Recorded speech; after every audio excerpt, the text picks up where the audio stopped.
Good? We good to go? All right. What's going on, man? My name's Lamar Johnson, aka Mike Lyer. This is the Chase Life podcast. I'm here with my great brother, Mr. Barry Johnson. How y'all doing? Good morning. It's afternoon. Good afternoon. Yeah, it's 1 o'clock. Hey, money don't stop, so I can't keep up what time of day it is. First, man, I like to take a shot.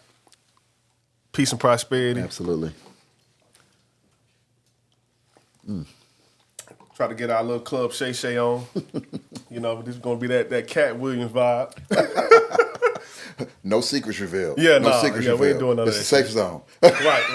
We ain't doing none of that. I don't want to be on blast today. Right. But anyway, so this is my second time doing this. The first time I was on that seat being a guest to my own show. But this time I wanted to bring somebody who's very dear to me, has taught me a lot. We have the same last name, but he is not my uncle, father, brother, none of that shit. We do not know each other. We didn't know each other beforehand. Yeah, this is he's a entrepreneur, was in the corporate world for a long time, attorney, father, investor, great mind, great friend, life coach, husband, all that stuff. So yeah, I would like to introduce Mr. Barry Johnson. Hello, everybody. Thank you for pleased to be here. Lamar, I appreciate the invitation. If it's something that you're doing, I support it 1,000%. And when you invited me, I was flattered. A little nervous. Right.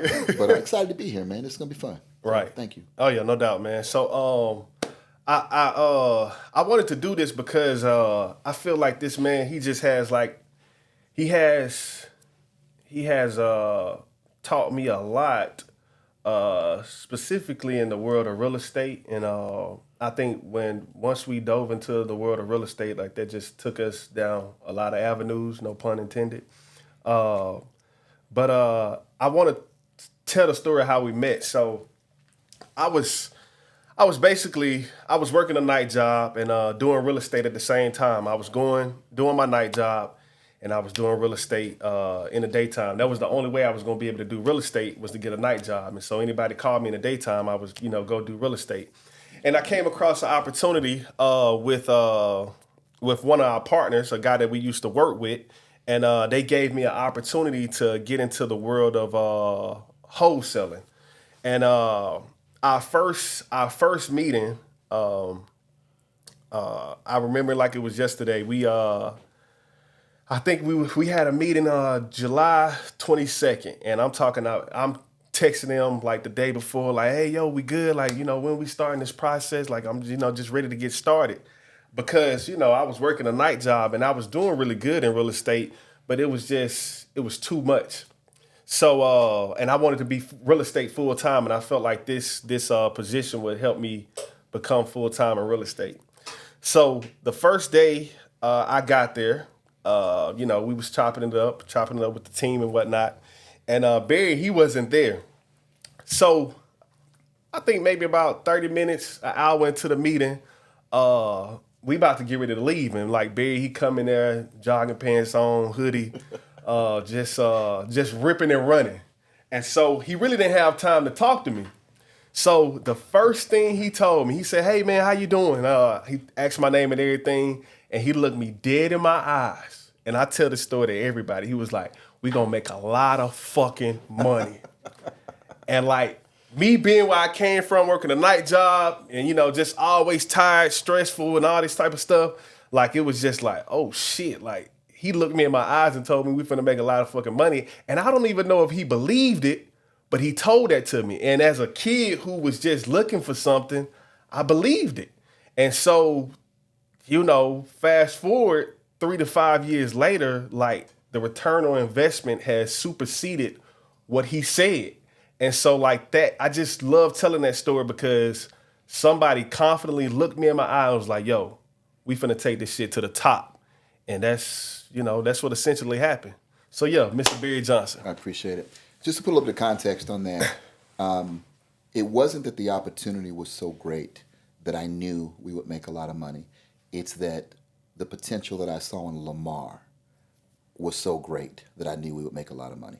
The partners who had started this company had approached me a few years before, and I already owned my own company. I was already doing extremely well in real estate. Had built was one of the major private real estate investment firms, doing wholesaling, fix and flip for people, stuff like that here in Atlanta.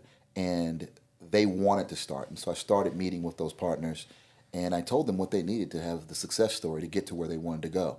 And unlike myself, when I started with absolutely nothing. No money, no resources, no finances. Like many of you who are starting businesses and got side hustles and you're doing with limited resources, that's the way I got started. And we built a successful business. But these guys, they didn't look like Lamar and I. But they approached us because they knew we had the hustle, they knew we had the drive, and they wanted to scale their business. And they saw us as a way to do it. And when I told them, this is I need someone who's hungry, someone who's driven. I don't need the smartest person in the room. I don't need somebody who graduated from Georgia Tech. I don't need someone who can get. All I need is someone that's hungry and driven and that wants to win. And I think about a week before they brought Lamar on board, they had sat me down and said, "Hey, we got this young guy. He didn't have a lot of experience, but he had some experience. He was a young realtor. He was working a job in the evening. But what I saw and what they told me about him and how he found one of the partners. Right, right. When they told me how he found one of the partners, I said, anyone with that type of drive, anyone with that type of hustle, that's somebody I can rock with. Yeah. And so when I came in that day and the meeting was almost over, and I looked over at him, I said, "You know what, young brother, we're gonna make a lot of money, a lot." And I used a couple of other extra words in there, and he looked at me in the eyes like with this glossiness, like, is he bullshitting me or is he real? Right. And we went on to do it, and it was great. So yeah, man. So just piggybacking off that conversation we just had, I want you to just like kind of give us a understanding of your career journey, because I think you have a unique career journey. You came from a super duper successful career journey that most people wouldn't leave, and to dive into entrepreneurship instead of taking the safe route. I think, that's something that a lot of people talk about, but I don't think they understand the pros and cons to both sides. So I just want you to just, dive into, your career journey. Well, I'm going to try to summarize quite a bit of information in a short amount of time. Mm-hmm. I'm also going to probably tell you a couple of things that you probably were unaware of. Mm-hmm. So, Lamar, when things first got started, I remember, I'm going to try to summarize because I'm an old man, so it's a lot of years to cover, but I'm going to try to summarize this into a very brief synopsis. Grew up with a single parent family. My mom raised me alone. Watched her work ethic, watched her hustle, watched her work 2 and 3 jobs to make sure that I always had more than a lot of other people would have had. And so while now I recognize that we were poor, I never knew that growing up. Exactly. There was nothing but love. Right. And then I think that's something that we don't really take in consideration. Like, absolutely, we don't really know the struggle behind the struggle. We think we know the struggle. You don't until you become an adult and you see what your parents have gone through. Right. I mean, look at the opportunities that we have available to us that our parents could never have imagined even having. That makes us wealthy in and of itself from their perspective. And our children will benefit even more from that. But going back, so watching my mom, I knew that I wanted more. I knew that I wanted to do more. Went to college, went to grad school, got 3 master's degrees, got a law degree, did an MBA in finance, did a master's degree in strategic management, and then did another master's degree in public policy and in public policy and political affairs. And then went on to law school. And I didn't do anything as a joint degree program. I did each thing as it was supposed to be. And so when I finished law school, I'd read this book called Why Should White Guys Have All the Fun by Reginald Lewis. Now, I always knew that I wanted to be a lawyer. But when I first started up, people said, "Well, why did you get so many master's degrees?" That wasn't by choice. It was by accident. I went I followed the path that seemed to be laid out for me. When I came out of college, I had a 3.6 GPA, was student body president, was an alpha in my fraternity, was a student leader, and I applied to multiple law schools, and I didn't get into a single law school. I was rejected by every law school that I applied to. And I applied to 26 law schools, and I got rejected by every one. I got rejected by Howard. I got rejected by North Carolina Central. I got rejected, and I'm naming those schools specifically because those schools have traditionally been schools where people of African American Right. descent can always fall back on when the Georgetowns and the Harvards and the Michigans and the Dukes don't allow you admission. You can always fall back on, but these are not fallback schools. And I applied to them as if they were, and I got alarmingly made aware we're not a fallback school, and I was rejected by every one of them. And so I went into this major depression after, because I thought I had done everything right. I started questioning God, and that's an important part, which I'm sure we will get to later on, because of the very close relationship. My God and spiritual relationship it's very strong. And so when I didn't get into law school, I cursed God. I blamed God, and I said, why? I've done everything right. I didn't do drugs. I never tried pot. I didn't do any of the things that everybody was doing. I didn't have a child out of wedlock before I was out of school. I tried to do everything right. Right. And yet the only thing I wanted was to go to law school, and the thing that I wanted most was withheld from me. And so it comes full circle, because the very thing that I wanted the most was the very thing I ended up giving away, giving back. And I want to talk to you about that for a second. This is the part that you probably don't know. And so not getting into law school, I didn't have a backup plan. I didn't apply for jobs out of college. I didn't know what I was going to do. And I'd served in the military. I'd gone in the Army. I fought in the first Gulf War and Desert Storm in 1999. I'm sorry, in 1989. I'm sorry. I wish I was that young. But 1989. Graduated in 91. I was scheduled to be commissioned as an officer in the United States Army. And right after the war ended, they did something called RIF, Reduction in Forces, where we could give back our commission. And I rescinded my commission, turned it down, and decided not to move forward as an officer in the military. So now I've turned down the military as an option. I've been rejected by every law school that I wanted to go to, but I got accepted to multiple divinity schools. I'd applied. What is that? Divinity school is Yeah. when you want to be. I looked at the Jesse Jacksons of the world. I looked at the Martin Luther Kings of the world, and all of them had gone to divinity school. All of them had studied theology and become pastors. And those were my idols. I wanted to be a civil rights lawyer. I never knew I wanted to be a corporate lawyer. I wanted to be a civil rights lawyer. And, Jesse Jackson, Dr. King, and the lineage of those type people, that's who I saw myself as being. So I studied the dictionary. I studied vocabulary. I wanted Oh, yeah, I know you study vocabulary. wanted to speak the best. I wanted to articulate the best. I wanted to be the best, because I wanted to be like those guys. And so when I got accepted to every divinity school, including Duke, Harvard, all these schools, but I got denied at all of the law schools. And so I said to God, since you won't give me law, I won't give you divinity. And I rejected all the divinity acceptances.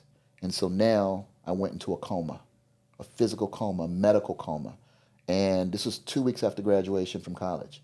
I went into a coma from June of 1991 to, I think, August of 91 for 3.5 months, 2.5 months. I couldn't move. I had this polyarthritic condition that was undiagnosed. My mom's, she can't pay for this. She doesn't have health insurance. We don't have health insurance. Hell, I couldn't go to the dentist while I was growing up. We were poor. And so I'm in the hospital. We got a $80,000 medical bill, and they can't diagnose it. And we don't know what's happening. And then one day, one of my teachers came in with my pastor and came in, and they said to me, you recognize this is God talking to you, telling you his will for your life. And I didn't want to hear it, because all I ever wanted to do was go to law school. And since I was denied that, I call myself denying him going to divinity. So everything that came from that, the master's degrees, the law degree, the career, the success, everything was a response to that's where it really started. And that's the story very few people know. So, August came.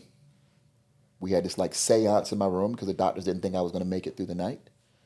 I did make it. I woke up. All of a sudden, I had movement in my fingers. All of a sudden, I had movement in my legs.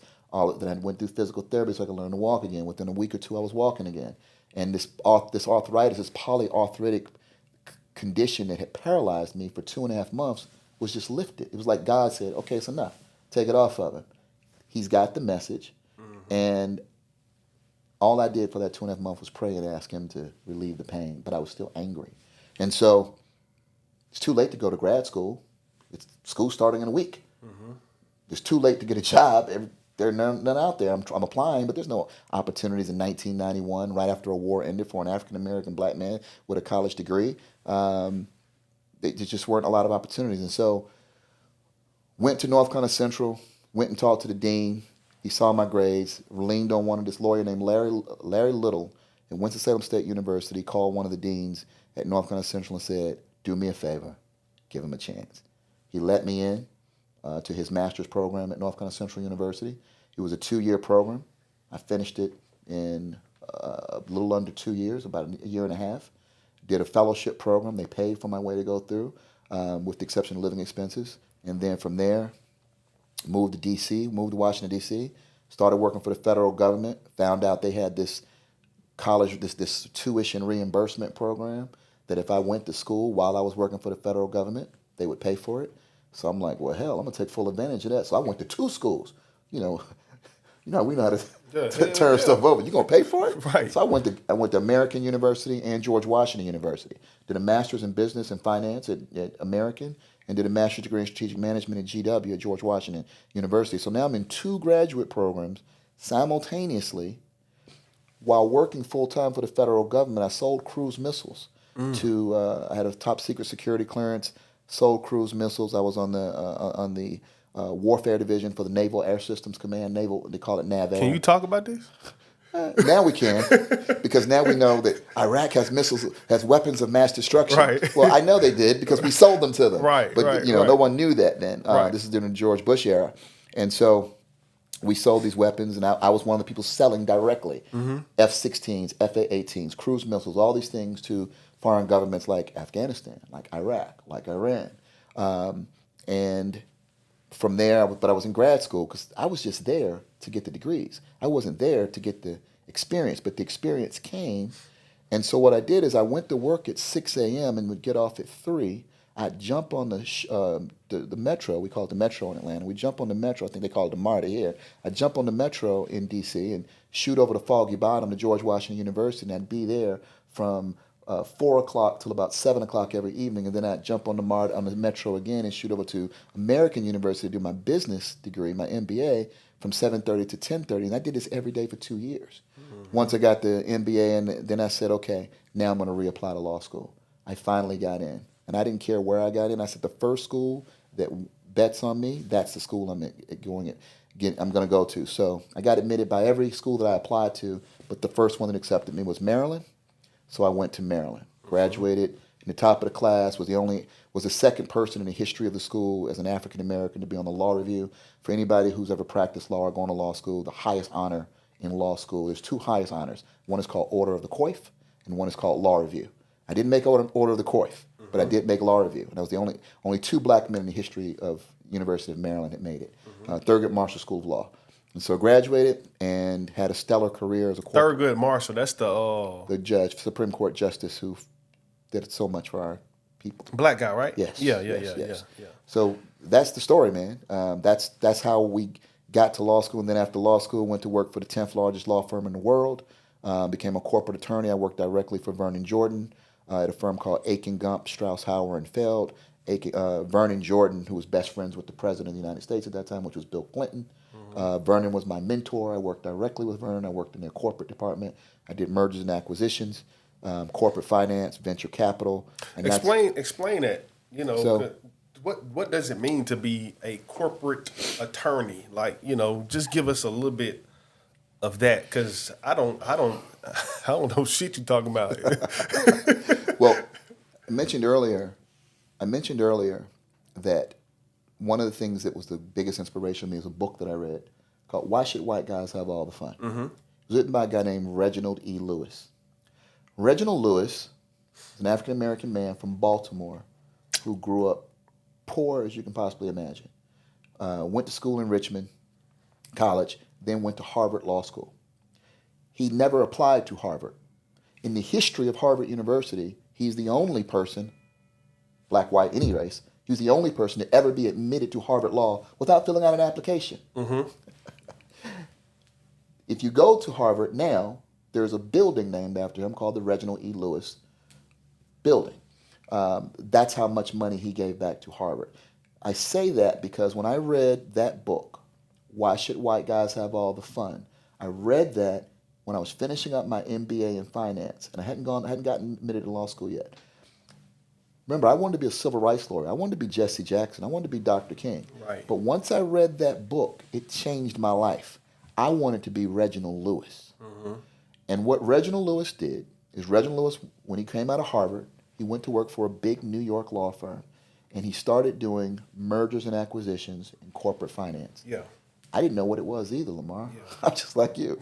So M&A, you know what an initial public offering is when you take a company public, or when one company gobbles up and buys another company. So, for example, when a company like AT&T would buy a company like Sprint, or Sprint would buy a company like Metro PCS. Okay. So one company's buying another one. It's called an acquisition. Right. Sometimes companies will merge. For example, there Like used to Sears and Kmart. Like, bingo, something like that. Okay. There used to be a bank called Wachovia Bank, which you now know as Wells Fargo. Okay. And so one company can gobble up or merge with another company, and then they choose internally which name will survive and which name they want to continue to operate Okay.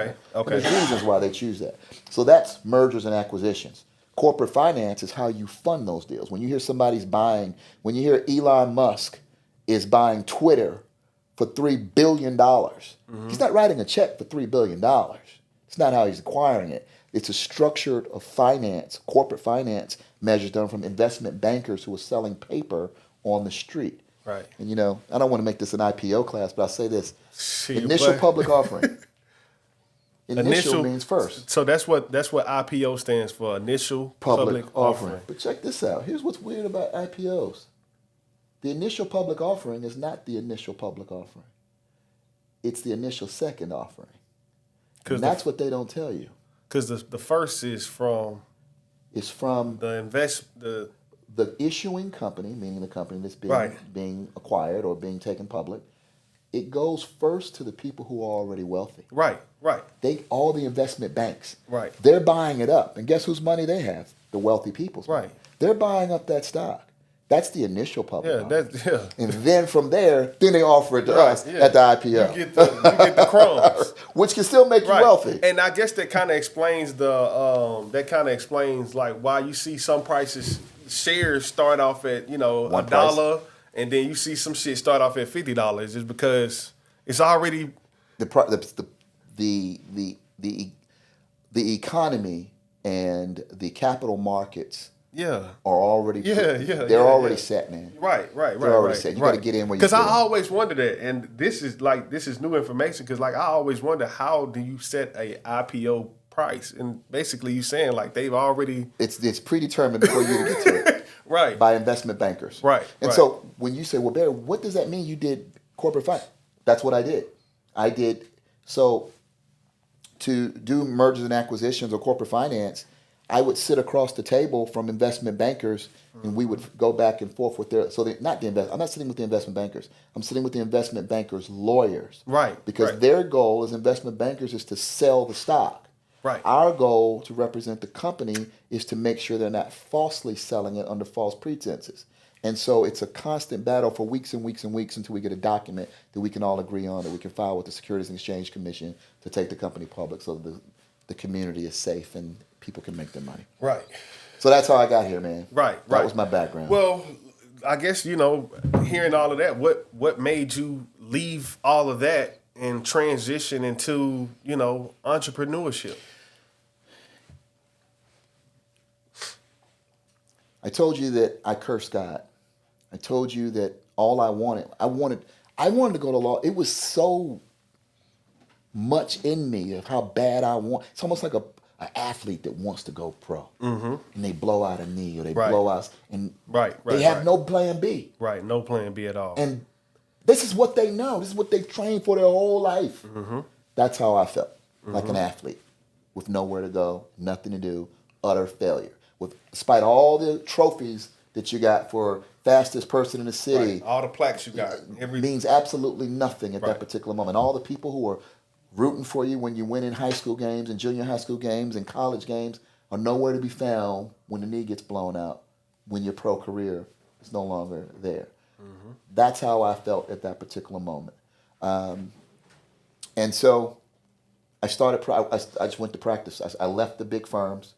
I went into I started my own firm, and I gave back my license. I was disbarred. They gave me a choice: either comply with what they wanted me to do or face disbarment. And I chose a voluntary disbarment because I was a corporate lawyer. I wasn't a criminal lawyer. I didn't do that type of work. But sometimes I would take on those cases because I want to help my people. And so I got this case where a young man had been convicted of rape and murder. And I don't handle those kind of cases. And he lost his case at the trial level. I wasn't his lawyer. He lost. And he was appealing. And the court appointed me his case. And I didn't want to take his case because it was rape and murder. And ethically, that's why I didn't do criminal law in the first Right, place. yeah, you don't want to. I don't want to get. Right. The reason I chose corporate is I don't want to deal with that kind of stuff. Right. But as a lawyer, you don't have a choice. You have an ethical responsibility to your client and to give them the best representation you can, whether you believe them or not. And so when I started representing this guy, I did believe him that he was innocent. And he wanted me to handle his appeal, which I wasn't even appellate qualified. I'd never handled appeal in my life. But I took on the case. And then during the process of that case, he wrote a manuscript of his story between him and the girl where he admitted that he raped her. And that everything he had been convicted of, he was actually guilty of. So now I was faced with a conflict of interest. So as I'm beginning the representation of this guy to handle his appeal, to try to get him off the charges he's been convicted of, his mother comes to me and says, "Hey, my son wrote a book about, how he's being railroaded. I want you to read the book. Can you help us get the book published, etc." Now, there's a law that says that a criminal cannot benefit financially off of crimes committed. So you can't go out and raise hell out here in the street, killing people, and then write a book about it and sell it and make millions of dollars while you're in jail. It's just not allowed for obvious reasons. But they can make a movie off you. But someone else can do it off of your story. Okay. But you can't. Okay. I explained this to her, and I said, but if we get him off, then his story will have some cinematic value, and we'll put that out there. So Sound like To Kill a Mockingbird. Good point. For those who remember, Right. To Kill a Mockingbird. So I read his manuscript, and in that manuscript he admits what he actually did, and he admitted to the crime. Now I'm conflicted out because now I can't legitimately represent him as his attorney. Because he committed the crime. And I can't make arguments before the court that are contradictory to actual information that I have from the manuscript he's provided. And so I choose that I'm not going to move forward with it. And his mother absolutely loses her mind, goes to the bar, complains, says that, I won't do the things that she wants me to do with the book, etc. And the bar tells me I don't have a choice. I need to move forward, continuing to represent him, and I need to refund them their $15,000. Of which I had not gotten. I'd only gotten $7,500 of their $15,000. No, $15,000 may not sound like a lot of money now, or maybe to some people it probably does. But for a case of this nature, $15,000 was not a lot. And his mom had only given me $7,500 deposit, but the bar wanted me to repay the money, wanted me to continue to represent, and I said no. I made a conscious choice, and so the very thing that I cursed God for not giving me, I turned around and gave back because I said, I will not be told, right, like I'm a slave, right, what I'm going to do. You can take away my law license, but you can't take away my law knowledge. You can take away my law license, but you can't take away the skills that I've learned in how to apply the law to my life. And I'm going to become a businessman, and I'm going to make more money and be more successful than I would have ever been as a lawyer. And that's what I chose to do. And that's how we got here. And so, what's weird, though, it's both good and bad. Yes, I took a stand. Yes, I was successful. Yes, I made more money after I left the law practice. But it constantly comes back to bite when people are vetting me and they go, wait a minute, this guy was disbarred. And I go, first of all, I wasn't disbarred. I voluntarily surrendered my license as a voluntary disbarment. Fundamental difference. Number two, the reason why people most usually get disbarred is because they've done something unethical or fraudulent that takes money from someone else. I didn't do anything like that. I made a choice, a principled choice that I stand on today. So yes, to the public, I've been disbarred. You want to work with me? Let's go. You don't? God bless you. Find one. Find someone that you do, Right. and that's who you're talking to. Right. Right. So what do you feel like has been like the transition? What was the transition like from? The hardest part was explaining the disbarment, explaining why when people say, "Oh, he's a lawyer," because everybody knew me as a lawyer. Now all of a sudden I'm going, "Well, I'm not a lawyer. I am a lawyer, but I'm not licensed. I'm always going to be. I'm going to be a lawyer until I die. I'll die a lawyer. But I wasn't. I'm not a licensed attorney anymore, so I can't write Barry Johnson, attorney at law. Right. But I can put Barry Johnson, Juris Doctorate. It's the same thing, but one says you have a license, one says you don't. And so the hardest part for me in corporate America when applying for new jobs and trying to go corporate now was everybody wants you to have a license. You're a lawyer, we need you to have a license. Well, I can't get a license. I don't have a license. I did a So volunteer once you program. disbarred, it's Well, you can always come back. right. But it's been 15 years. Right. And at this point, I have no desire to go back. I'll never go back. Right. So explain like your transition from the corporate world into the entrepreneur world, because I know before real estate you was in Network marketing. right, network You know, marketing. it's amazing. I in 2008, I joined this network marketing company and became one of their $1 million earners. And I must say that in 2012, when my principal said, "Give the law license back," part of my comfort in being able to give it back was I was making millions of dollars Right. in 5links, in the company, the network marketing company that I was in. I was a platinum senior vice president, one of about, I think it was maybe 12 of us at that point who reached the top level of the company. There were people at double platinum. We were given, one of the things we were given was a Bentley of our choice. I was driving a $285,000 car the company was paying for, making five figures, significant five figures every month, sometimes six figures in a month.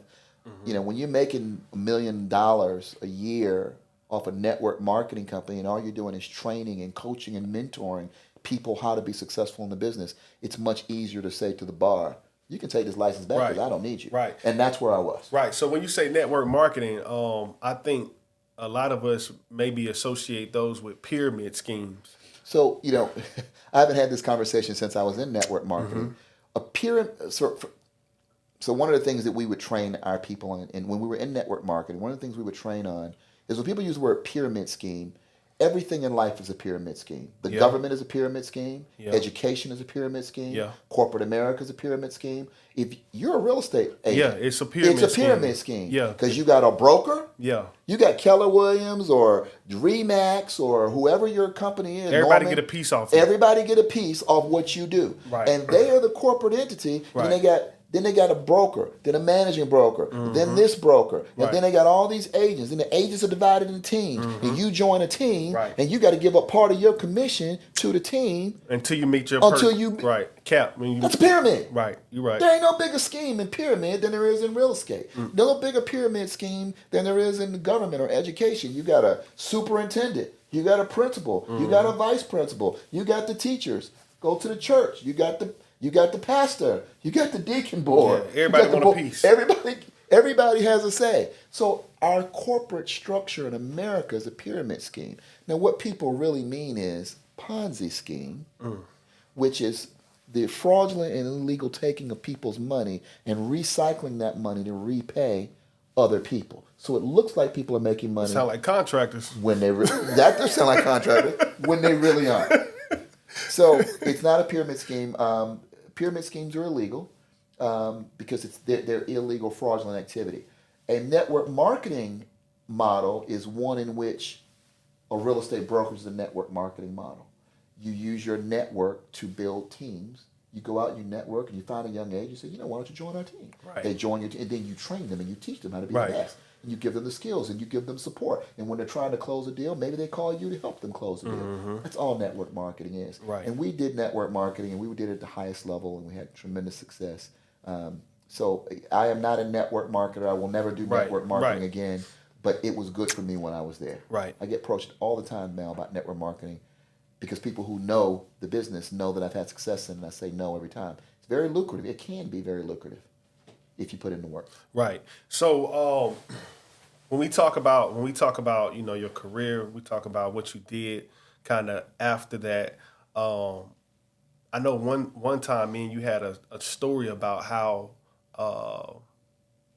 great life was before the crash, and then you kind of said like, hey, when this happened, things change. So I think in this space, a lot of people don't really they talk about their successes, but they don't talk about their regression, and Absolutely. things that happen. So kind of explain like, as you met all these goals, and then boom, like You the lose it rug, all. yeah, the rug kind of got pulled from up under you. So, was having a successful legal career. 2000, I was representing this woman named Isra Gergra. Isra was a female boxer. She was a world champion. She was on the level of Layla Ali. Uh, and Isra and her husband Marty were doing real estate really big. And as I was watching them, the amount of money they were making in real estate, it piqued my curiosity. I'm like, how can I get involved in real estate? And so I'm like, if this woman who's a boxer, a professional boxer, she's in the Boxing Hall of Fame, and she's got endorsements from Nike and Gatorade, and they're putting their money in real estate. With all the MBA in finance and the law degree, no one ever taught me about finance. I did corporate finance, how to make wealthy people wealthier, Right. but no one told me how to get wealthy. Right. No one told me about, it doesn't matter, you're not going to learn how to be rich in school. Mm-hmm. They don't teach it. I don't care how many degrees you get, how many master's degrees you get, or law degrees you get, they don't teach it. Right. Can you use a lawyer to get rich? Sure, but they're not teaching you how to become rich. Mm-hmm. So I say that to say that I got introduced to real estate through them. I started in the business and was able to start fixing and flipping and buying properties in Washington, D.C. It was a real estate boom. The loan industry, the mortgage loan industry if you had a pulse, you could get a loan. Mm-hmm. I hear that a lot. I was 18 and I was just going to college. Bro, but I hear that I hear that a lot. Like they was just like, you didn't need a job, you didn't need income, you didn't need credit history. If they could test, if you had a heartbeat, they'll give you $1 million. Right. To buy whatever you want to buy. Well, I took advantage of that, full advantage of it, and acquired multiple properties. Was able to accumulate a nice little portfolio. I was doing fix and flips, condo conversions, buy and holds, you name it. It was my introduction to real estate, and had a significant amount of line of credit, almost $2 million in line of credit. And then in 2008, the market crashed. And when the market crashed, everyone lost everything they had. Except for the broke people already. Except for the banks. The banks got bailed out by the government. I remember that. And this was right when Obama was getting elected. Because Obama's term started and he got elected in November of 2008. Mm-hmm. And then was inaugurated in January 2009. And the banks got bailed out. And Delta, all of those. All the major players that were in that space got bailed out. And the people who got hosed and took a bath were the people who were the investors who had these bad loans. Because now we couldn't pay the loans. And the industry, the market values on all the properties significantly. So you could have had an $800,000 house that's now worth $200,000. What changed? The market. How do you recover from an 80% drop in valuation? And now you're upside down on your loan, and you can't pay the mortgage because the rents, everything decreased. And so now you can't pay the mortgage, and so people were killing themselves. I think suicide was probably high. I know people who jumped in front of metro trains and killed themselves. I know people who took their own life. It's a movie called Big Short.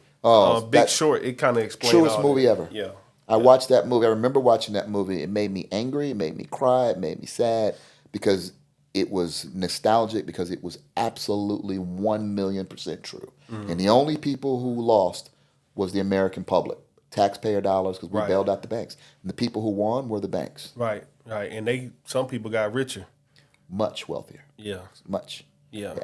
And so I lost everything. I was one of the ones who lost. I went from having millions of dollars in assets to being bankrupt. And so I say this to you, Lamar, to say that, man, look, as you go through life, there's going to be different iterations of who you are and which iteration of you shows up is going to be created by, not just you, but all of us. The iteration of us that shows up is a direct product of what we've experienced, what we've learned, and what we've recovered from. Yeah, I think that's one of the things when I like skimmed through your book. One of the things you talked about was like change, and like how like it's inevitable, and so like a situation like that, going from success to like nothing. it's just like how do you manage through that, and what kind of character skills do you have to because being honest, like those, and no disrespect, but some of those people who passed away or did these things, it's not like life was over with, but the life that they had Was over with. was over with. But you got motherfuckers over here still broke, and like I said, Nothing changed. Shit, I didn't even know it was a goddamn. changed. I didn't know shit was going on. Nothing changed. You know what I'm saying? So it's like it's all perspective and It is how you deal with change. So like just to touch on like how do you deal with that change if you are up here and then shit go to the bottom? How do you deal with that? It's an interesting question, and I think people are all cut from a different cloth. So I will say regarding change, there's one thing that will never change. There's one thing that always remains constant. And if this will always be present, and that's change. Change, right. Nothing you do is going to stop change from happening. Right. And if you accept that and understand that, then you know the importance of continual growth. I mean, look, I'm 56 years old, about to be 57 in a couple of months. And the world I live in now doesn't look anything like the world I lived in 20 years ago. Mm-hmm. And it looks even farther away from the world I had 35 years ago. Right. When I was 20. Right. When I was 20, I couldn't have imagined artificial intelligence. Right. Cars that drive by themselves. When I was 20, I couldn't have imagined a cell phone that acts like a laptop. I mean, our cell phones were the size of carry-on bags. Mm-hmm. And no one had them. We had beepers. And so social media, the change is it's going to always be here. So how do people go from one level to the next and continue? Why are some people able to survive that and some people aren't? I think people are cut from a different cloth. I think the people who jumped in front of trains and killed themselves and took their own lives for whatever was going through, they had their set of circumstances. They had whatever their family dynamics were, whatever their marital dynamics were, whatever their lineage dynamics were. But if you're a young black boy who grew up with absolutely nothing, man, we know how to survive and be broke. The sky was clear to me. Yeah, if I know how to wing it. Yeah. I know how to survive. I can sleep in my car and be okay because I've been there before. Right. But if you've been pampered and spoon-fed and handed everything, you're a trust fund baby, and your parents have given you everything, and you've never experienced life. Right. The life that we know, like you say, chase life. I love that about your name, chase life, because the life that people are chasing, it's very different depending on their perspective. Mm-hmm. Because what Seth and what Seth and Misty went through is very different than what Shaniqua and Lamar went through. right. So you can adjust and recover much more quickly from change than they can, because change, the level of change is for you. Oh, I've been here before. I know how this works. But see, that's something that like I feel like us is like I don't even want to make this about race or anything, but like we don't see the value in our struggle, so it's like because what goes up must come down. Absolutely. So it's like if we've already understand these changes and these challenges, when those up become the bottom, like we already ready to go through that, that change of what we talking about, change. But it's like a lot of people don't see the value in that, is understanding like, yo, I'm going to go up, but because I understand where I'm from and I appreciate the struggle, like this is going to take me further than that person who don't understand when they fall, it's not over. Absolutely. So I think that's something that we just, from our circumstances, we talk about, going to the top way too much and not really understanding like how valuable it is at the bottom. Appreciating where this is where you learn. I heard someone say, and I remember this very recently. Someone said that when you're going through it, it's preparation for when you get to it. Mm-hmm. Everybody wants to be at the top. Everybody wants to be head honcho. Everybody wants to be a boss. Everybody wants to be an influencer. But the things you have to go through at that level, are you ready for that yet? And if you spend the time working your way through that's why instant success, instant gratification, instant, all these instants, Right. these vending machine lifestyles where, oh, he developed this and all of a sudden he's a billionaire. Right. Those It don't really that last that long doesn't as this. prepare you Yeah. for what's going to happen when you But reach that's that another level. thing too though. Like you have certain people who they value those things, and like like I said, I read through your book and you talk about the process. You know what I'm saying? Like that's what I have on my wristband is trust the process. And in the book, you just talk about how really that's where the magic happens. And like I rode by my night job the other day, and that brought a feeling over me like, yo, like this made whatever I'm doing now, this made this happen. Well, Lamar, I think you are the perfect example. You really are. And I'm sure there's plenty of people that you can point to that fit this as well. There's skill set, there's your tool set, and there's your mindset. Of those three, if you got the skill set and you got the tool set, those two things will never develop your mindset. Right. But your mindset, if your mindset is good, will develop those other two things. Right. And so when I saw you for the first time, the reason I knew we were going to make a lot of fucking money was because of the mindset that you brought into it. I didn't care what you knew. Right. I didn't care what you knew how to do. Right. What I cared about was the mindset. Are you willing to learn? Absolutely. Right. And not instant gratification. Go through it. The process is where the magic happens. And so you had the mindset, your mindset, over time, you will get the skill set. Right. And how do you get the skill? You develop your tool set. Right. And so those things, Right. and this is not something that I created. I've Hell no. heard multiple leaders talk about these concepts. But it all starts with the mindset. I heard recently another young person I have a lot of great respect for said that wealthy or rich is not a state of being. People say, oh, well, he's rich because he has money. No, you were rich before you got the money because you knew you had I talk about this in the book, having a vision.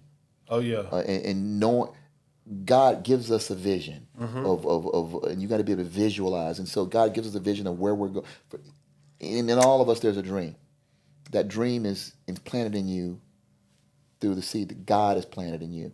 And how you get there, how you realize that is the process. And that's where the learning happens, man. That's where. So when I hear someone say, oh, you're rich before the money shows up, it's because of what you're willing to do to get to where it takes for the money to show up. If you do what you do, great, and you operate at a higher level, and you give your best, and you give your all, and you go harder than the rest, you dig deeper than the rest, the money will show up. Right. You just got to put in the work. Yeah. No, I think it's absolutely like it.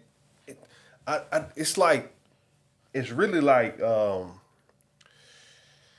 it's like magic. Seriously, it really is. And I say that because like me and my mom, we talk about this story quite a few times, but like in the moment I was angry. And so like she just was always talking about, oh, this, that, and happened, going on in life, I'm not able to get here, blah, blah, blah. And like I had just told her, I was like, yo, if I want to make this amount of money, I'm going to make it, Absolutely. And the money, I didn't have the money. Didn't matter. But I just told her, if I want to make this amount of money, then I'm going to make it. I'm going to make it. It's a decision. It's a decision. Absolutely. And 3-4 months later, I don't know how the money got there. Because you decided. But it got there. You got to decide. So like I said, like it's really just all about how you decide. And this, it's not even about money, but it's just about, the mindset. So like don't be on the phone telling me like, oh, I can't do this. Like, yo, like. Make up your mind. Either you're going to do it or you're not. And if you're not, right. Shit, well, get off the pot. Right. So like, to the point of like process, vision, like, and the money being there before you even, get to it, or before it becomes real. You got to see it. You got to see it. There's a whole chapter in the book on visualization. You got to have a vision. There's a chapter in the Bible where they talk about people without vision shall perish. And people don't really. So what I try to do in the book is describe what that really means to have a vision, to be able to visualize where you're going, getting a vision, Right. internalizing it, And having a strategize. strategizing Yeah. about it, Yeah. etc. Yeah. And if you do that, Right. the end is already there. 'Cause Right. Right. And then the thing about it is, I think, when it comes to visions, it don't got to be. I think people think that it got to be $1 billion vision. It doesn't. And shit. If you want to say, hey, I wanna go to Kroger today, and I wanna, I wanna buy this. I wanna come home. I wanna work out. I wanna eat healthy. That's a vision. Like it don't have to be, nothing crazy. Just start out small, and I'm pretty sure just the way life is and the domino effect of life, like that small shit gonna turn into something big. I agree. Lamar, I've always said that success is not this cataclysmic event that happens because success hits you. Yeah, it ain't no It's damn the small big boom. things that you do. I also heard, somebody else iterated this. Tony Robbins iterated this as well. It's the little small things that you do every day. And so my theory has always been, if you Google YouTube, if you go on YouTube and you go on YouTube and you do a search for Barry Johnson, Win the Day. I put out a video about, I don't know, 7, 8 years ago called Win the Day. And Win the Day was my journey of trying to lose weight, get in shape, and recapture my health because I knew that wealth without health didn't mean anything. And so it was a struggle because, man, I love food. Right. Man, I love You still whiskey. a vegan, bro? Yeah, I'm still a vegan. I'm Oh, still making it. shit. But it'll be 1 year in a couple of months. Okay. I love food. I love whiskey. I love abundance of Right. good things. Right. And so when I gained all the weight, it was so hard, especially at 50, 51, 52 years old, it's so much harder to lose that weight when you're at that age. Yeah. I didn't worry about losing the weight. All I worried about was winning today. If you win the day, you'll win the week. If you win the week, Right. you'll win the month. It add up. It adds up. Yeah. It's those small victories. I just got to win today. Right. I might have lost this morning, but I'd be damned if I'm gonna lose this afternoon. Right. And I think that that transition, all this shit, like it makes sense in every aspect of life. So I think just to end that part of the conversation, I think if anything is just like people need to understand, like it's just one day. Just one day. Yeah. There's a chapter in my book called One is. Thing. Yeah. One day. Tomorrow don't exist. It does not. Tomorrow does not exist. Because it's not promised. Right. All you have is right here, Right. right now. Right. And And we're when not- you wake up, There you go. tomorrow don't exist. I don't know if I say this in the book or not, but I teach yoga, and so I say this in my yoga classes. I tell my yoga students at the end of each class, we have to do a share, and my share of my yoga students are, when you leave this class, you will no longer leave as a human being. You leave as a human becoming. Right. You talked about that in the book. I didn't know if I did or not, Yeah, but you did. human becoming. Yeah, and because I think in the book you said a human doesn't really know how to change, but I think you said like a human being understands change, and you don't remember? Might have put it out the book. But I think it was. But you something, get it. Yeah. I get what you're saying. Yeah. I get what you're saying. Yeah. So another topic that's dear to me that I wanted to talk to you about was just fatherhood. We're both fathers, so I just wanted to get your perspective, especially being an older father and you having teenagers in this realm of life. How has that been? And just giving perspective on what it means to be a father. Man, I think that fatherhood is probably one of the most precious, most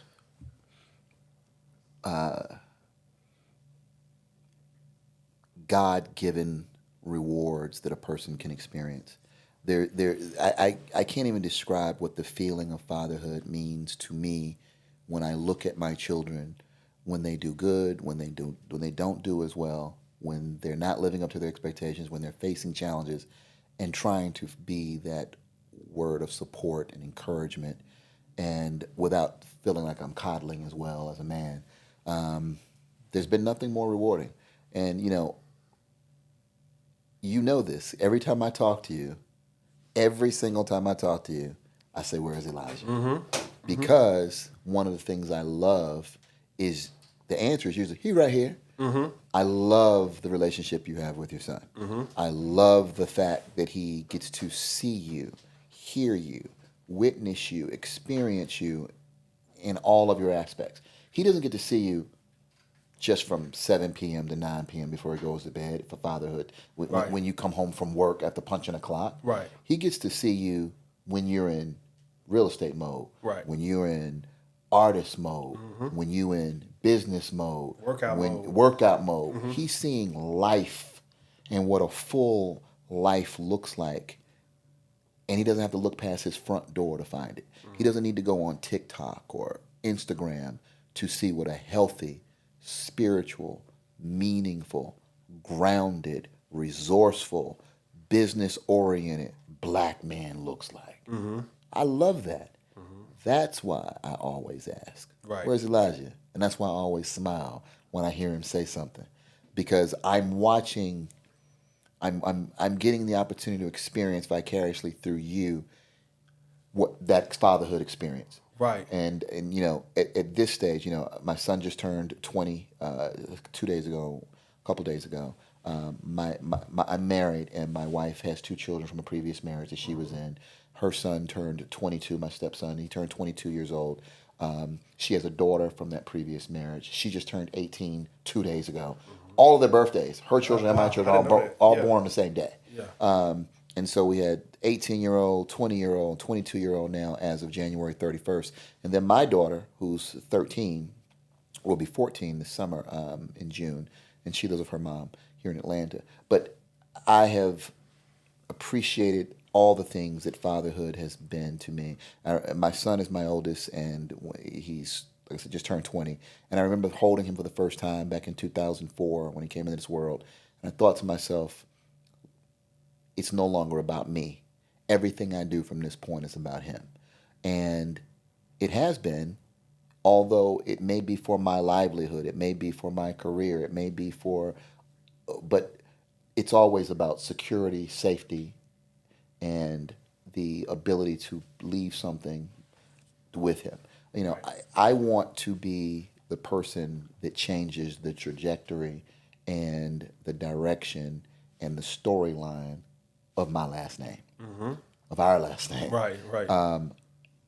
I'm okay if it starts with me, even though I know it doesn't start with me, because everything that my mom went through and my dad went through and their parents went through is all part of that. Right. It's It's just a story to tell. It's just different iterations. Right. But I want to be the flag that gets planted that says this is where things really began to go different. Although I know it's not about me, it's about the people that came before me. And so I love fatherhood. I love what it has represented. I love what it presents even today. And as the children grow older, and you'll experience this, right now it's about watching them discover. When they're 3, 4, 5, 6 years old, you watching their personalities develop. You're watching them discover things and experiences, and learning the authoritarianism that you have as a father, and recognizing what that role looks like to them and to the woman, the mother of, Right. of their mother. Recognizing that, and like I said, they don't have to look past their front door for a role model. They don't need to look on social media for an inspiration. They can see it right in their own home. Right. And that's what I've tried to be. That's what I have my ups and downs, as Right, we right, all right, do. right. And so I'm very transparent with them when things are good. I'm very transparent with them when things aren't as good. I'm very transparent with them when when my wife and I are at odds. But no matter how angry I get, how emotionally charged I am, I remember that there are people watching, and I treat my wife in such a way that if they're watching or if they aren't watching, I'm consistent, because I want to represent that. And that to me is part of being fatherhood, is being responsible when people are watching as opposed to when they aren't. The words you use, the actions you take, the next, all those things absolutely matter. And when you think they're not watching, they're watching. When they're hearing, they're listening, and they're internalizing. And so, how do you handle the discovery process as kids are growing older and they're evolving? How have you handled that process throughout the duration? And I know your son grew up in a different city. How did that affect you? And handling his discovery process from a distance. What does that do? I don't think that as a father, any of us get the right to have an excuse for not being or not showing up as a father. Right. I just don't. Right. I grew up without a father, and there is no excuse my father could have ever given me. Right. I agree. It doesn't matter what the circumstances are. It doesn't matter what she did. It doesn't matter what you're going through. It doesn't matter where you are. You still need to be present. And if you can't be present physically, you got to be present emotionally. If you can't be present emotionally, maybe a father's in jail. Maybe a father is incapacitated in some other kind of way. You have to find, if it means anything, to me, fatherhood means I'm going to be a father irrespective of what it takes, irrespective of my situation, and it's easy for me to say because I don't have the worst situation. What the hell does irrespective mean? Well, people use the word irregardless all the time, and irregardless is not a word. Okay. So when people say irregardless, the word they intend to say is irrespective. Okay. Because if what I would want, so in other words, you would say, regardless of that, okay, blah, blah, blah, blah. Right. But what people say is, well, irregardless, and irregardless is not a word. And it's like somebody scratching the chalkboard with their fingernails when I hear people say irregardless. Right. What they intend to say is irrespective. Okay. All right, cool. This comes back from those days of studying. Right, yeah, you said that damn dictionary. But to your point, you have no excuse. There is no excuse. Irrespective of what you're going through in life, you have a responsibility to be there. So when my son's mother and I went separate ways, and for whatever reason she felt she needed to move on to another city, my expectations were different from her desires. My expectations were, we were in D.C. We had never talked about ever leaving D.C., but she took a job in New York when she had the same opportunity in D.C. And I was resentful of that for a number of years because now that meant my son, who was like my right hand, I was with him the way you are with Elijah all the time. My responsibility now was, if I want to see my son, I got to get on a train. If I want to see my son, I got to get on a flight. Now I got to get a hotel. Now we're talking about going to New York City, right, inner city. So I did what I had to do to make that happen, to still be present, to still be there, and not.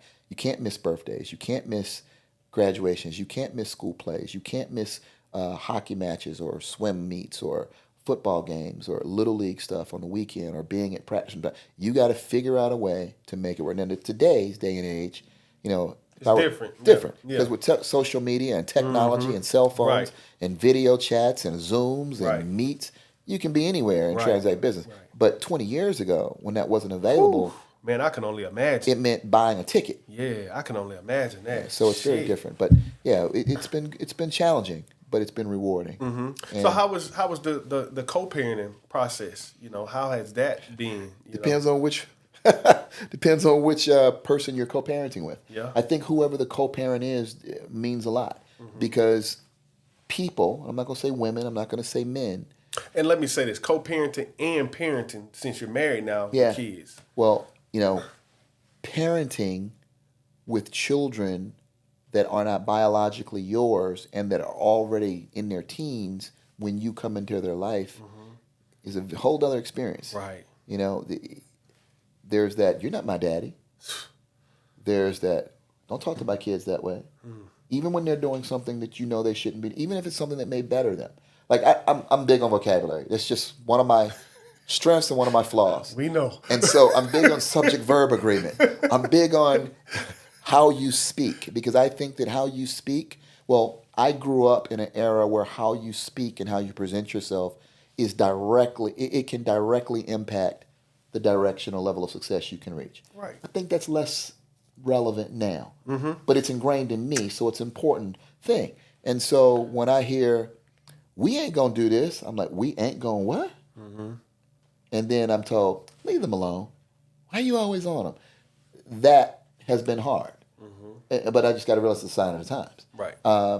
And so co-parenting, when you are a step parent and you come in, you didn't come in when they were 2 or 3, you came in when they're 13 or 14. Yeah. It's very different. Yeah, that's an avenue. It's all, and so for me, what I have tried to do is be a step parent that, number one, I don't identify myself as a step parent, and identify myself as their parent, and that they have a blessing, they have a luxury of having 2 fathers, and their fathers are dramatically different. We're very, very, very different, and so irrespective of what that father does, that would be different than how I would do it, I find ways to help them understand what they go through with their father, and I try to put myself in a situation where I can help them also deal with me, and that they're loved.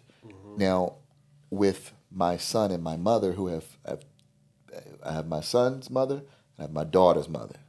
I have 2 children. My daughter's mother and I speak almost never. My son's mother and I speak practically every day. But we speak practically, my son's birthday was a few days ago. And one of the young ladies that was there was a friend of my son's mother. And she said, it's so good that you guys co-parent so well. And I just laughed and said, it wasn't always this way. He's 20. Right. But when he was 12, 13, 14, 15, it didn't look like this. It didn't look like this. And so we talked earlier about there's different iterations of you as you go through life. Who you are and how you show up and the person you show up as is going to always, because you're growing. Who you are at 28 is not who you are at 32. I think I told you when I first met you and we were having one of our conversations, I said, Lamar, you're going to be a completely different person in 4 years. And you're going to be a completely different person than that in 4 years after that. Right. And so those are the different iterations of you. And as you grow and evolve and learn, so will your parenting styles and your perspective on parenting. All you can do is be the best you are at this particular moment and try to do it with the best of intentions. Do it from a godly place. Let God be first. And if you stay grounded in that, you won't go wrong. Right. Yeah, and I think one thing about kids, just from my perspective, I think the more you think you're teaching, you're really learning. Absolutely. And I think that's really like Bro, you can say that one more time. Yeah. Put that in quotes. Yeah. Amen. Yeah, and that's something like I always knew. Like I was like, like he probably gonna be teaching me more about myself than I think I'm gonna be, giving him something. And that's the beauty of parenthood. Right. And no one talks about that part. Nobody talks about that part because everybody think that you got to teach, and it's like you growing, evolving, and learning along with them because it's a different iteration of you. Right. And you also, I believe you get more patience, and you get. Oh yeah. And with that patience, more empathy. Here's what I mean by that. When you're talking to your significant other and you all disagree fundamentally on something that's important, and you don't understand how a person can possibly feel this way until your child says it. And then when you remove that aspect of the relation between you and a significant other and you and a child, now you're more open to let them their individuality show up. And so you become now more sensitive to the differences of people. And sometimes it takes a child to make you appreciate and respect that. So how you parent could directly impact how you love your significant other. Right. How do you feel about especially like I think for me, I'm gonna go out on a limb and say this, but I feel like legacy is overrated. I feel like it's overrated in the sense of you don't have to teach. A generational wealth may be overrated. I don't think giving a kid the keys to a Ferrari, or not a Ferrari, but a mansion and all these properties is as big as teaching them foundational things, just about going through life struggles and adversity and character. I think, especially in our day and age, we talk about this generational wealth and all this shit too much. And not that it's not necessary, but I think it just kind of like that kid might not want, that might not be something that they want to do. And we see that all the time in real estate. That's why I know it's overrated, because the grandma who done had the damn house for 40 years, soon as she, tap out, They gonna sell it. they selling it. They don't want, they don't want those problems. So I feel like it depends on what you're giving the kids. And so if you're not, if they don't want those type of things, I think the most things you can get them is just, helping through adversity and life and things like that. But how do you feel about legacy and whatnot? Well, for me, legacy can be about transferring of wealth, succession planning, so that when you pass, what do you leave in your estate that can empower your children to have more wealth. That's one form of legacy. But I think I agree with you in that the more, and I think it's absolutely essential. Let me not diminish that. I think it's absolutely essential that particularly our people, we leave this world and all we leave behind is debt. Nothing for our children to springboard off of. Right. And that has to, at what point in our family lineage should that stop? Right. I think I want that to stop with me. Right. And so my estate plan must be in order to make sure that my children's children have something. So in that form of legacy, I think it's worthwhile. But I agree with you in that while it is important, it is less important than foundational things, which is what you said. But the foundational things to me encompass legacy conversations. Yeah. For example, when your son is hearing you on the phone at his age, he may not understand these real estate terms you're using and these deals you're doing, but he's listening. He's hearing you negotiate. You are creating more for his legacy and your legacy, because he's your lineage, than you realize, because that's going to follow him and carry through with him. So when I say this all the time. If I leave today, I can't give my son my law degree. He got to go to law school on his own. Right. You're not going to be a lawyer just because I was. I can't leave that. But what I can leave is the continual conversations that I have with him at 15, 17, 19, 20 years old, as I'm explaining, this is what your dad's got going on right now. Let me tell you why I'm doing it. Let me tell you how it's going to benefit you. Let me tell you how it's going to benefit me. And let me tell you how it fits into why it's important. Giving him those foundational conversations. Now, it may seem like he doesn't understand. He may not follow it. He may not get it. And that's okay. But I still have those conversations with him. I have conversations organically because I'm on the phone and they're listening, but I also have conversations as I'm doing what I'm doing. And I don't try to lecture them on it, but I do give them sound bites. For example, at least once or twice a week, I take my son with me when I'm going to look at properties. And I'm walking through and I'm explaining why it makes sense. And Right. the value of a buy and hold versus the value of a fix and flip. I'm talking to him and his mother about taxes and self-directed IRAs. He don't even know what an IRA is. He doesn't know that. But I'm explaining to him, your dad set up a self-directed IRA for you. He goes, okay, what's that? And I'm like, let me explain. But I give him just enough. And then when it's time to use it, we go back to it. And then we go back to it. And we keep going back to it. And he keeps seeing, oh, this is powerful. And it comes gradually. It doesn't come like a lesson, like a walk out of class and he now knows what an IRA is. Right. It comes gradually. Right. And so just as your relationship with your child will evolve over years, and what you learn from your child will evolve over years, what they learn from you will evolve. But I do believe that there is a responsibility in the legacy component where we have to continually, intentionally make them a part of the process. Right. Make them a part of the vision. You just can't leave. No. Just can't leave nothing without. You're doing them a disservice. Right. And we see that too many times. And I think that's why, I got this feeling of it being overrated, because a lot of times when we doing deals and stuff like that, it's like, Well, half the time when we do a deal, you got the kids are fighting over the property, right. That's what I'm fighting saying. over who's gonna get what. Right, right. But And that can transition into our next conversation too, which is real estate. yeah, because I don't want my children fighting over anything. I want to have conversations with them along the way of why I'm structuring the way I'm. First of all, that I am structuring it. I need y'all to recognize there's a structure. Give people just we don't gotta, because that's a whole nother world in itself. But give people a understanding of what you mean by structuring. You know, whether it be trust, probate. Give people an idea of like how these processes work, just a little bit. All right, just a little bit. Everybody's gonna die. So if they're listening to this podcast and they're making millions of dollars, you gonna die too. We all got a due date, and only God knows when that is.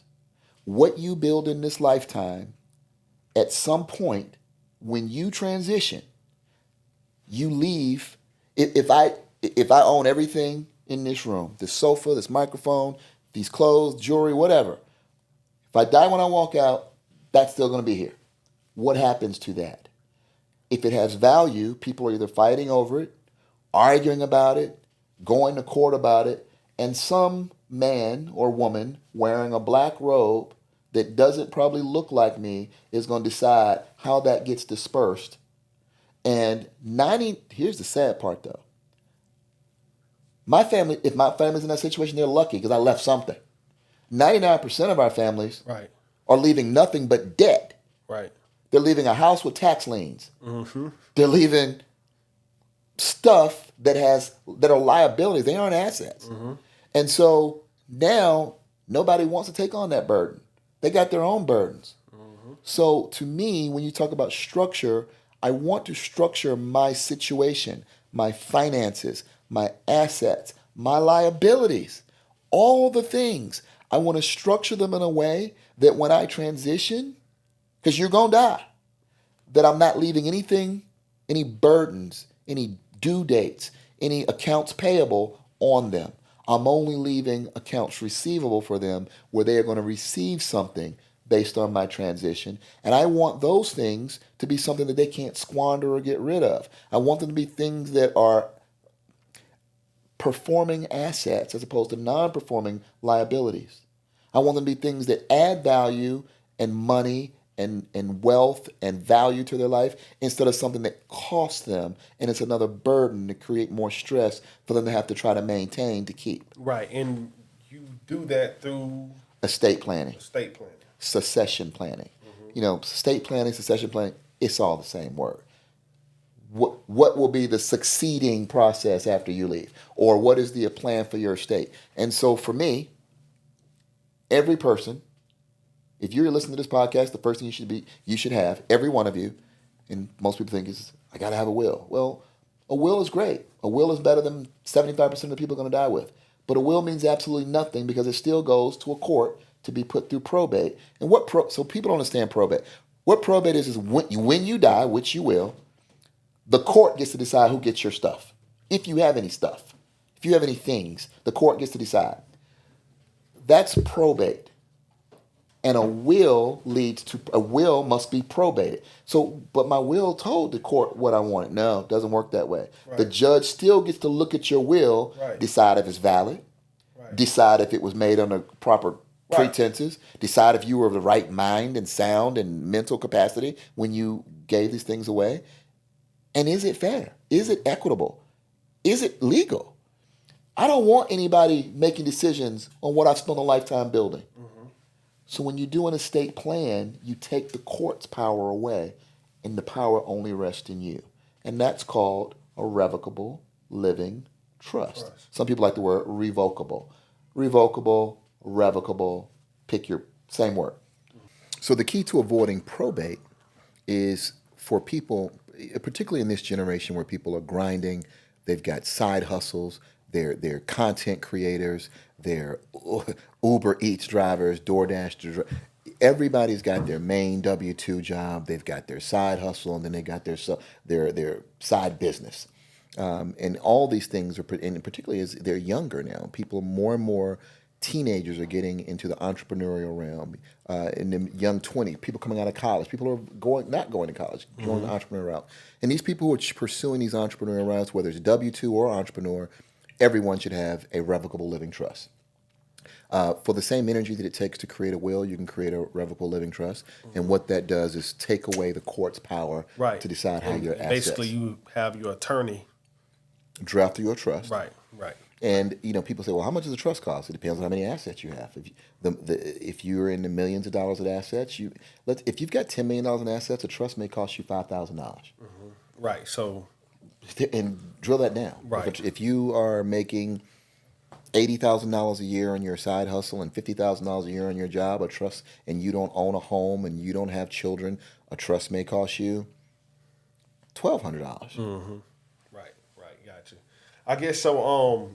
I guess to transition from that, see, the reason I even know about probates and trust and all of this stuff is because of how we met, which was wholesaling real estate, and we see that a lot of times in especially that part of the business. You see a lot of properties going through probate. Most of the time, they don't go through probate.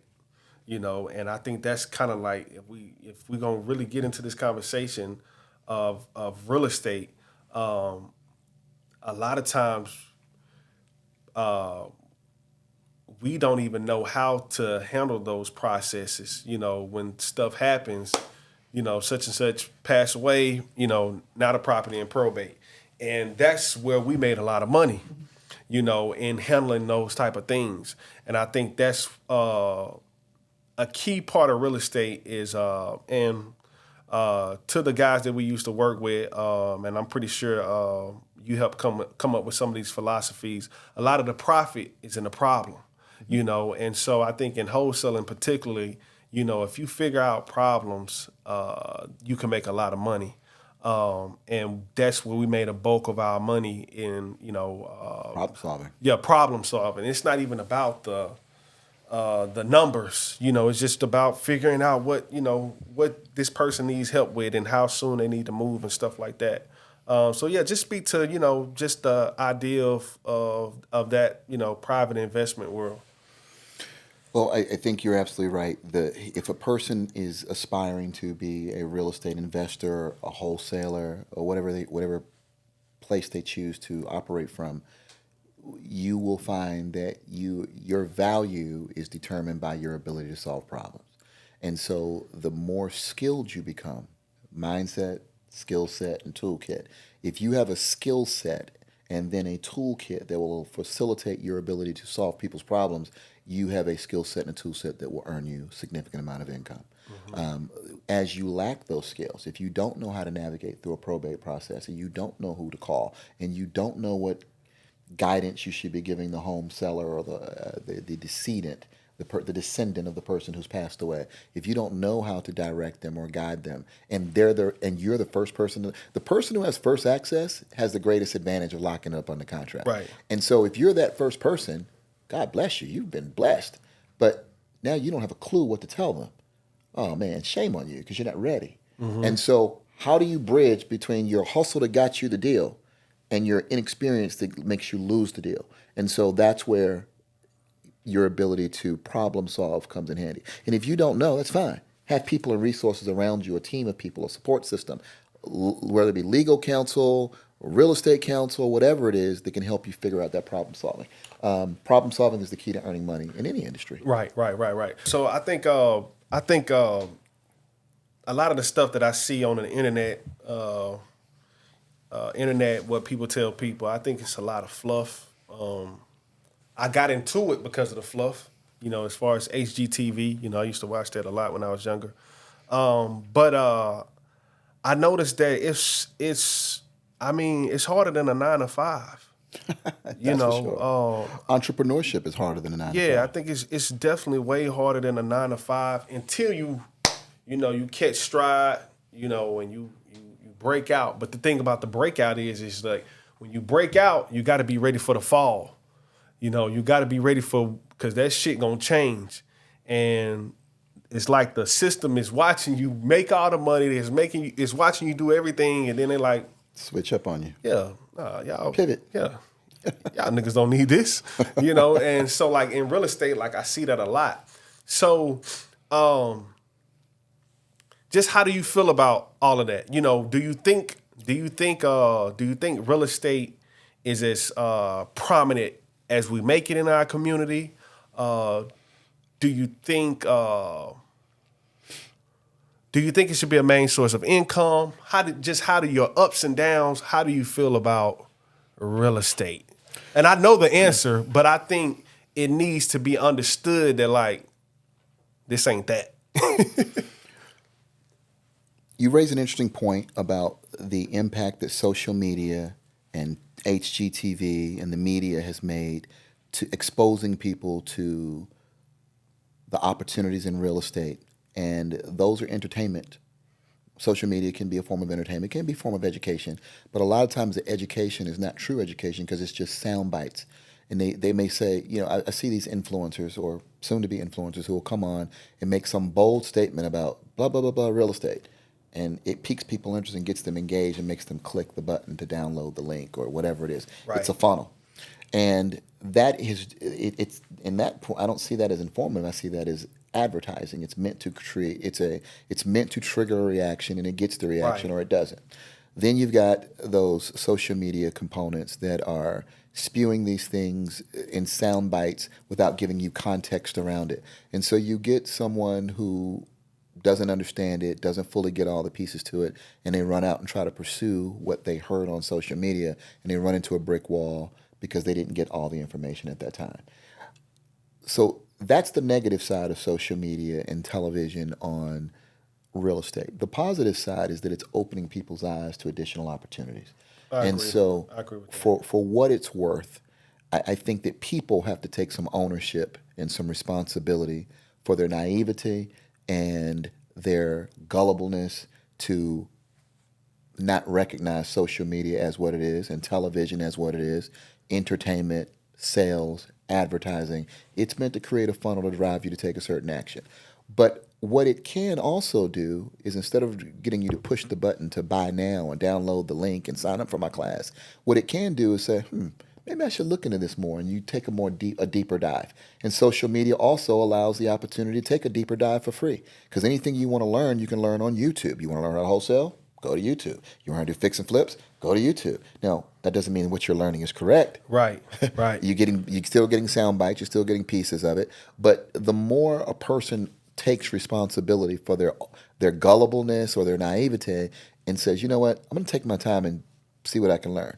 I think social media provides a tremendous opportunity for people to be exposed to something that traditionally has not been available to us or to that community, whoever us is in that context. So I can appreciate it, and I can also look at it with a raised eyebrow, like that's some BS right there. Right. And I think a lot of times us being black people, we jump into the wholesaling realm, and not realizing like it's plenty other avenues. There's so many places for you to, what I love about real estate. So I think your question ultimately was, how do I feel about this industry, and how do I feel about the access points that people are jumping into, that social media and television is causing people to take on this interest.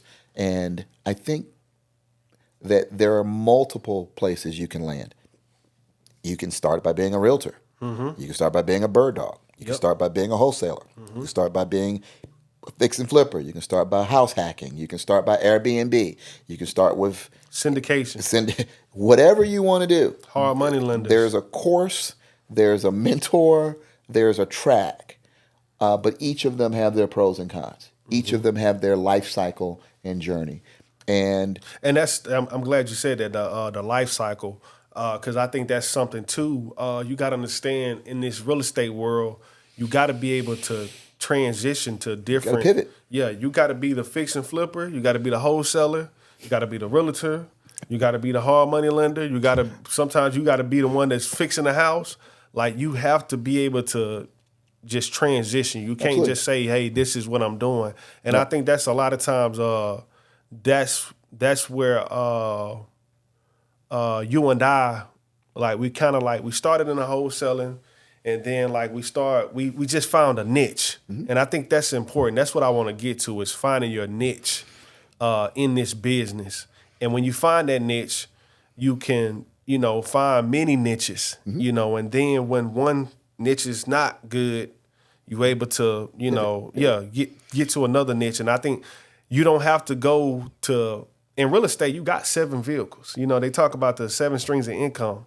You can make all 7. You got 7 vehicles Right, in real estate. Yeah. And I think you're spot on with, and I don't know that you find a niche as opposed to the niche finding you. True. And the reason I say that is a lot of times you will create your niche out of what the market is presenting itself. Yeah. You got to go with what the market tells you to Absolutely. go with. Right? Absolutely. Right. The market dictates. No matter how much you want to sell to hedge funds, if the interest rates are extremely high and the cap rates are extremely high, you're never going to sell to a hedge fund. That's your niche. You may know the best, you may know the most about it, but you're not selling to them because they don't exist. And so the market dictates. With that being said, but when you choose your lane and you pursue that lane and you go through the process, as you're learning about all the pieces surrounding it. So, for example, if you're doing wholesaling, you got to understand who you're wholesaling to, the end buyer. The end buyer may be a fix and flipper. It may be a buy and hold. And so your strength and the value you bring to the marketplace as a wholesaler is largely dependent on your ability to understand what a fix and flipper would want versus what a buy and holder would want, and positioning that and presenting that asset to them so that they can get to where they want to go. You're a problem solver. Right. Look, if I'm a fix and flipper and you want to sell me a house as a wholesaler, then you need to sell me a fix and flip, not a buy and hold. If you're a wholesaler and I'm a buy and hold person, then you need to understand how to solve my problem of helping me find buy and holds. Right. And the better you are at solving that problem, the more money you're going to make, and the more people I'm going to refer you to, and the more deals you're going to do. Right. And a piggyback off that point of just this idea of how to make money in the business. A lot of times it ain't about you making the most money. No, it's not. It's about you making somebody else the most money. That's where the value is created. They come back to you over and over. And I just think that's another important point is that it's not always about you making the most money. It is not. If you make somebody $20,000 and you make $5,000, but that person keep coming back to you and this person got money, that's how you want to keep doing it. Relationships. Yeah. And as they continue to transact with you, they learn you. They learn whether they can trust you and what they can trust not about you. They learn what value you add, what they can depend and rely on you upon. And that value that you're creating through that relationship makes that relationship stronger. I've watched you do this with agents for years. Oh, yeah. You're the relationship guy. Yeah. I've watched. Shout out Miss Brenda. You probably ain't going to watch this podcast, but shout out Miss Brenda. Yeah, we love Miss Brenda. Right. Because it's about relationships. It's absolutely about relationships. And so, I think about Miss Janae too. Again, shout out to Miss Janae too. What I think about Lamar is when I decided in 2023 that my tenure with the last company that we worked with was over, and it was, for me, it was just a parting of ways. For them, it was a much more emotional thing. And so when I talk to my relationships that have been built before this company even existed and after the company existed, people who know me, who've made millions of dollars with me, trust me. Right. They know my knowledge. They know my integrity. Right. When those people call me and say, "Do you know what those people said about you?" We laugh. They go, "I just brush it off." Right. The relationships, they can't kill your name because your name is preceded by all the things, the value you've created as you built those relationships. Exactly. And so I take, I feel I'm grateful for that. And we have had a lot of iterations of the industry.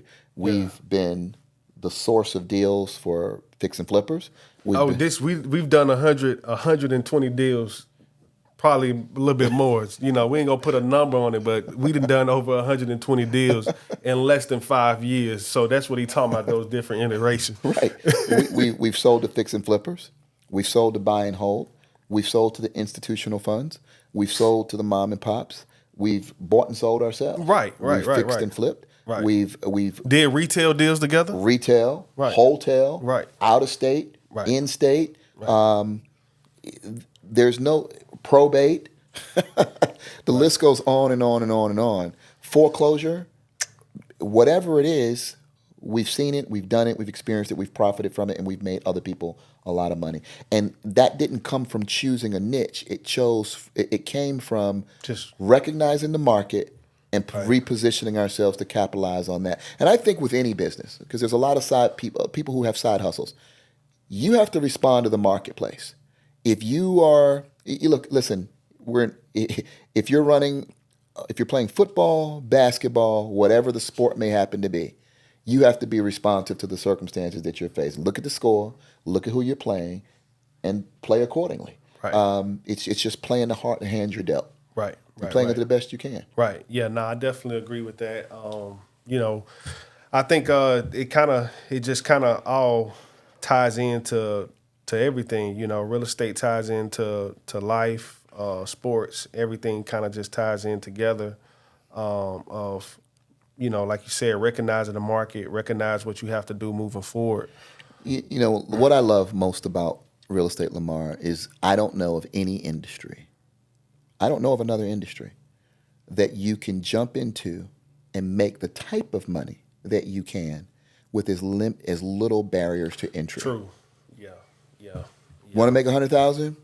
No problem. Right. Want to make million? Right. No problem. Now I'm not saying it's going to be easy, Right. but what I am saying, Ain't nobody stopping you. there's no barrier to entry, and whatever barriers you think they are, they don't exist. Right. Decide what you talked about earlier and do it. And there are people. Every barrier that you think or person thinks may exist, trust me, that barrier has been overcome by thousands of other people before you, Right. and there are ways to overcome it. You just got to figure out what they are. Right. And I mean, that kind of leads into, I think, probably the most important part of your book was about deciding on your vision. Mm-hmm. And once you figure out that vision, internalize it, strategize, implement. So, how does somebody decide? Decide on real estate or decide on anything in life? Life, I think that people are, I think that every person alive is possessed with greatness. Mm-hmm. And that's what the book's about. Greatness is a shadow. Just like every person alive has a shadow. Uh-huh. The effort it takes, like if you're listening to this podcast right now. Oh yeah, I'm laughing because this not about the book, but the way he transitioned is like, we made the podcast about the book. This book been out forever. So if a person's listening to this podcast right now, mm-hmm. I think everyone listening would say, if I ask you, do you have a shadow?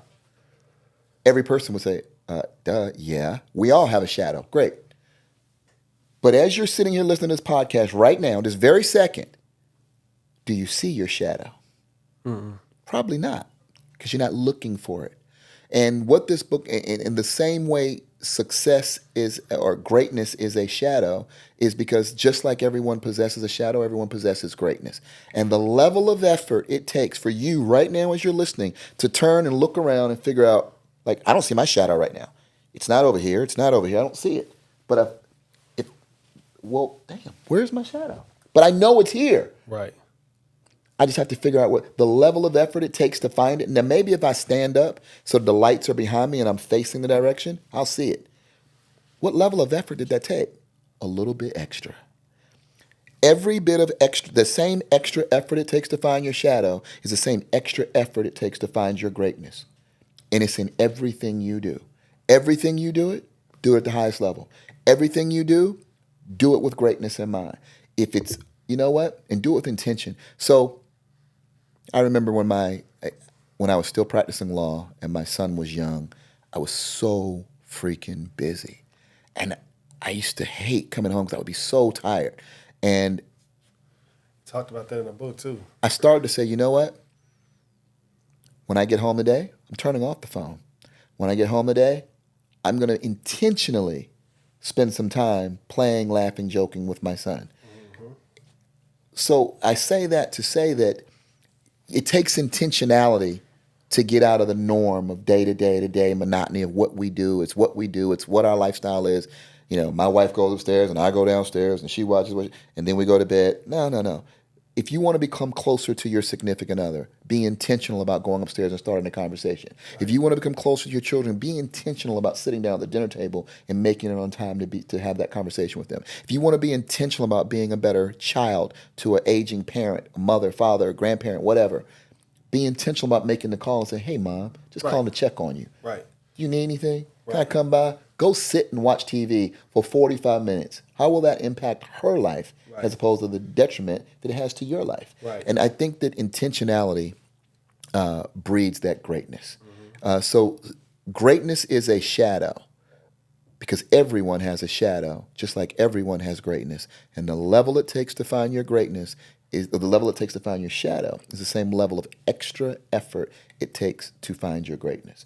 And so with that being said, I think that's also true within real estate, within life. I don't care if you're practicing law or going to medical school. You're a bus driver, a school teacher, a stand-up comic, whatever your case may be. Do it at the next level. Win today. Win this moment. You're trying to lose weight. Just win the next meal. You shouldn't have ate carbs this morning. That's true. That's okay. You ate carbs this morning. You lost this morning. But don't lose lunch and afternoon. Right. You lost morning and lunch. Go 2 for 3. Go 2 and 3. Right. That's okay. That's a winning score. Right. And if you lost today overall, do better tomorrow. Right. Go 2 for 3 out the week. Have a batting average of 2 for 3 out the week. I'm cool with that. Right. You're still passing. You're still getting there. You're still succeeding. It's the little victories. It's the day after day. And so with that being said, man, I want everybody to pursue their greatness, look for their shadow. And I want to thank you for giving me the opportunity to be on your show. Yes, sir. I appreciate you, man. Tell them where you can find your book. Amazon. Type in Greatness as a Shadow. It should pop right up. It's on Amazon. Book's only about $10. I want to make it affordable. Want to make it doable. Want to make it for people. It's accessible. And you know what? If you can't afford the $10, shoot me a text, shoot me an email, and no, you paying that $10. Yeah. If they can't afford it, I'll send you one free. I want you to be blessed. Greatness is a shadow. Here we go, guys. All right. I'm Barry Johnson. Thank you, Lamar. Oh, yeah. For the opportunity, man. I appreciate you, brother. Yes, sir. Appreciate you. All right. I appreciate you guys. Like I said, this has been great. Like I said, Barry, he's definitely been influential in my life. And we're going to continue to do business and keep making money. Absolutely. Yes, sir. But yeah, this is Chase Life, episode 2 with Mr. Barry Johnson. Thank you. Yep.